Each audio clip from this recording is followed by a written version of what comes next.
In my previous OB experience, I kind of talked about um, going outside into another realm. And I mentioned in the beginning of that experience that it was probably my favorite. And I said it was tied, really tied for my top two favorite experiences I've had since I started practicing out of body experiences. So the one that I would say is probably the 1A or even 1B experience was me actually accessing a friend of mine who had passed away. Now, this was very special to me. This was a very special experience to me because this friend of mine was actually the person who got me even started on the OBE journey. And before that, I kind of was all over the place, researching different things, kind of not knowing where to go. And it was his passing that made me actually start looking into near-death experiences so I could find out what happened to my friend, which ultimately led me to Darius and finding out the ADA method and learning how to have control out-of-body experiences. So I'm going to kind of talk about the out-of-body experience in which I was able to access his soul, and I actually saw him. So I'll kind of get right into it. So this is one of the ones, like I said, when you're going into an out-of-body experience or you're putting yourself into sleep paralysis, it's important to set your intention on where you want to go, what you want to access, what you want to see. And if your vibration or your frequency is aligned with what it is you're trying to see, then you will see exactly that. So at the beginning of this experience, I had set my intention to see either one or two people: my mother, who had passed away in 2011, or my friend who just recently passed away about 3 years ago. So I had set that intention. I'm putting myself into sleep paralysis. I'm using the ADA method. And as I'm going into sleep paralysis, I don't come out of my body and like look around the room or anything like that. I just appear. I appear in the desert.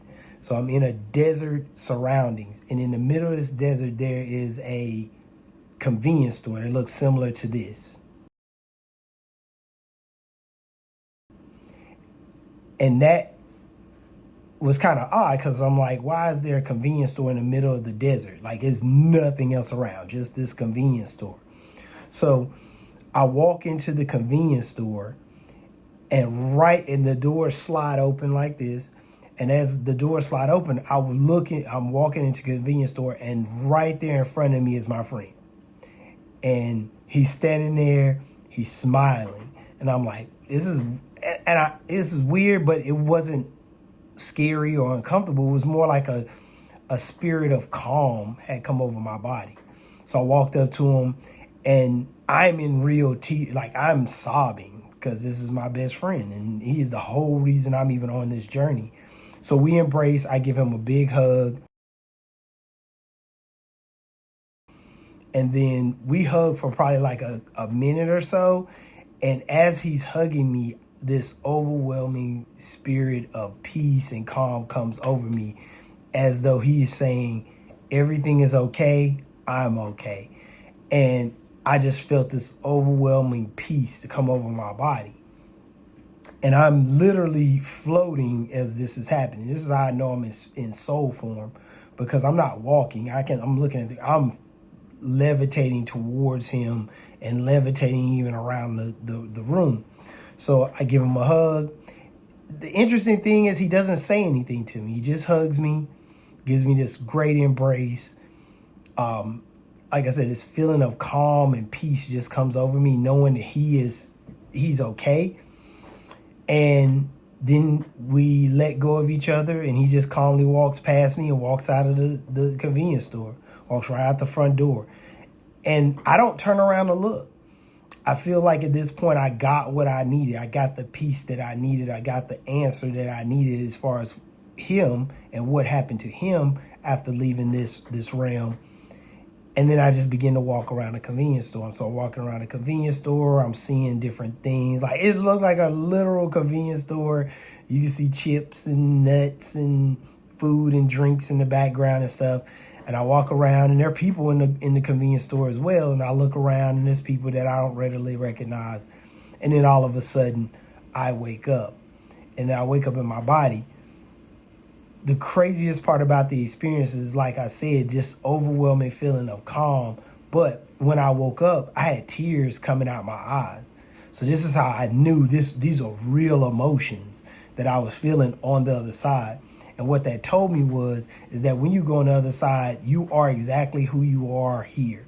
You have the same things. There isn't this whole process by which all sad feelings go away. You never feel anything sad. That's not true. Everything you feel here, you feel there. And matter of fact, it's even more intense because you don't have anything blocking your emotions or blocking you. You can just be purely yourself. And so that was the very interesting thing about it. When I woke up like with tears running down the side of my face, because I really was. It was more like happy tears. So it wasn't really a sad or a morbid type of situation. It was more like happy, like that I got to see my friend one last time, because I didn't get to see him before he passed away. We had talked on the phone, but I didn't get an opportunity to actually see him right before he passed. I think I saw him months before. But to see him and see him in his full presence was crazy. So to see him, and he looks exactly the same. And this will go back to what Darius tells us, is that, our soul is an imprint of what we are. So whatever you look like, that's what your soul looks like. So probably one of the most beautiful things about this whole experience and learning how to access dead relatives, you can access friends, access people who moved on, because these people are still here. They're in their eternal form, in their eternal state.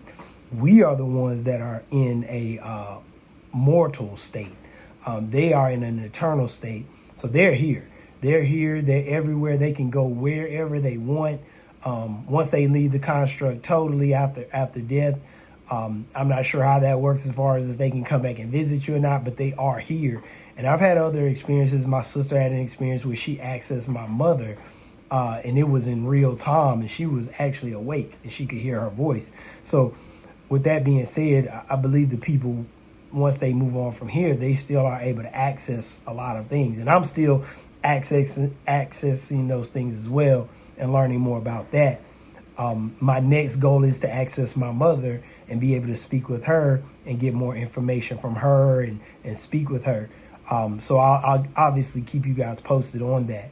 But yeah, that was probably, like I said, one of my favorite experiences. Gave me the opportunity to see my friend one last time and really gain that comfort in knowing that he isn't in hell or in some purgatory or anything like that.